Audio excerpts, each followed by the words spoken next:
question comes from a gentleman named Josh. He's an Impact Windows installer.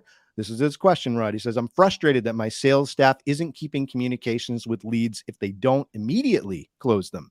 Sometimes the relationship takes a little bit longer. How can I get them to think about and act long-term when it comes to communicating and closing those more difficult deals, as they say? What do you think, Rod? Well, I mean, I think overall we're experiencing that right now, and actually, Alan, who's going to be on the show in a few minutes, is going to have some great insights into that as well. But I'm just going to give you my points on this one. I think it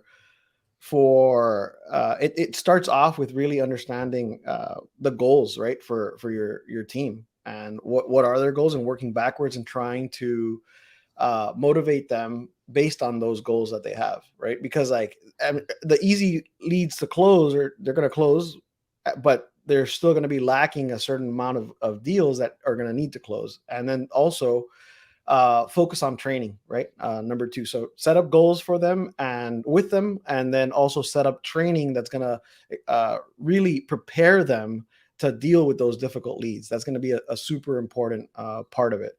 And Alan actually handles training for Alco, a very similar business from Josh's, and I think you'll get a lot of value out of the next section. Training and goals. That would be my answer. Josh, hang in there if you're joining us to hear the answer to your show, because Alan will do a great job following up with what Rod said. Rod, let's go to one more question that we had submitted from Lucas. Lucas owns a roofing company in the southeastern U.S. He said, I often feel like my consultations end up just being about if I have the lowest price. Is that really all that customers care about? How can I expand the conversation? That's a great question. Great question. So you often feel like your consultations end up just being about the lowest price. No, and that happens often. We use an acronym called LED, label, educate, deliver.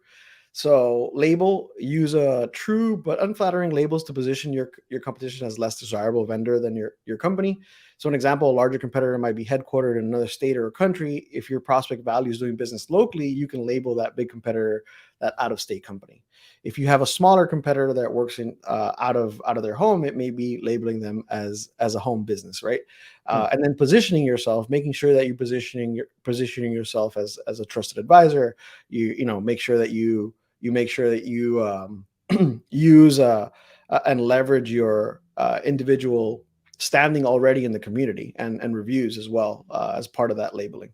The next step is educate. So the more you help them understand about the service and the product that they're buying, the better decision they can make. So people often pick a lower priced product or service because they can't see the difference, right? You show them the differences because by educating them, it may not be comparing apples to apple. They may be comparing apples to oranges, and then they choose another provider or service that is going to be more detrimental to them in the long run because of the quality of the product is less, right? So absolutely. You can have like visuals, charts, infographics, break down any complex product information or service. Or you can even use timelines to explain and answer any related questions while you're presenting to them. Yes. And the last part of the acronym D, deliver, right? The customer experience matters more than price. They're going to make sure that the company, your company is doing the right thing, and make sure that you know what they want from you, and make sure that you listen to them and repeating until you are 100% certain that you know what they want and be able to give them that solution. That's a great point, Rod, especially on the last part, the deliver part. If you are trying to make it more about the price, you can talk about what you can do differently, but then you have to back it up. You have to be better. And so that's so important, because if you make the promise and then you don't deliver, that's not going to end up in a good experience for the customer. Great points. That's our LED acronym, excuse me, everybody. We have a special resource download that you can use to hand that out to your staff to be able to use that when they're on consultation. So stick around for that. So Thank you to Lucas. Thank you to Josh for submitting questions to us. We appreciate the feedback. And again, folks, if you want to submit questions for us for a future episode, you can do that at ask@gorizen.com. We're here for you home services companies, and we want to know what's the challenges that you face so we can better answer those questions. So that concludes.